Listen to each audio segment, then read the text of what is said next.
तर नमस्कार मित्रांनो, आजच्या ब्लॉगमध्ये तुम्हाला इम्पॉर्टंट मेसेज पोहोचवायचा आहे. तर तुम्हाला वाटते ना की तुम्ही प्रेम करून पोरगी पडू शकता, पर्सनल होऊन पोरगी पडू शकता, पण माझ्या 2 मित्रांना प्रेम केलं तर त्याला ठुकरावून दिलं कारण की त्याची औकात नव्हती म्हणते. तर मग आम्हाला तुम्हाला एवढं सांगायचं आहे का आम्ही तिघं पुंजे आहे आणि आमचे सगळे मित्र पुंजे आहे. हाय पुंजा म्हणजे आमची मोठी गँग आहे. सबस्क्राईब करा, शेअर करा.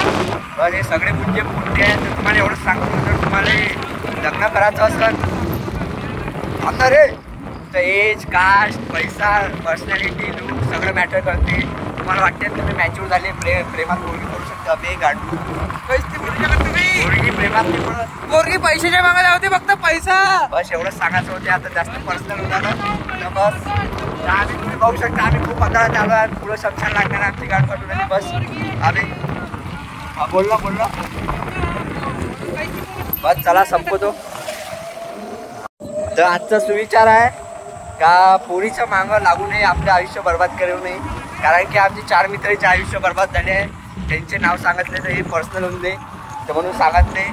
कधीच पोरीच्या मागं लागायचं नाही. पोरी पैशाच्या मागं धावते आहे ना रे, बरोबर. आणि प्रेमात जर पडलो आम्ही म्हणजे मजाकच करून आलो, हे नका घेऊ तुम्ही सिरियसली.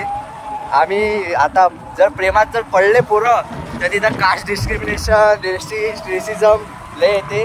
आता ज्याला माहिती आहे त्याला समजून गेलं. ठीक आहे, पण अजून काही सांगायचं आता तू बोल रे. बोल ना, बोल. बस एवढं सांगायचं. अरे चाललंय इकडे अंदर. म्हणजे पोरीसाठी आजकाल आहे व्हेरी इम्पॉर्टंट मनी. पैसा लय गरजेचा आहे, पण आम्ही आमच्या जिंदगीचा टाइमपास चालू आहे. अभि आरामसे चालू, आवाज निघाला ना. पोरीला मुलगा शिकला नाही चालते, फक्त पाहिजे पैसा. अभि आरामसे चालणार द्या. तर बस आम्हाला तुम्हाला एवढंच सांगायचं होतं. कारण की कास्ट डिस्क्रिमिनेशन तर आपल्या देशात चालणारच आहे. कारण आम्ही तर त्याच असतो. आम्ही एवढे जाऊ द्या. बस आजचा सुविचार तुम्हाला समजला असेल तर कलरला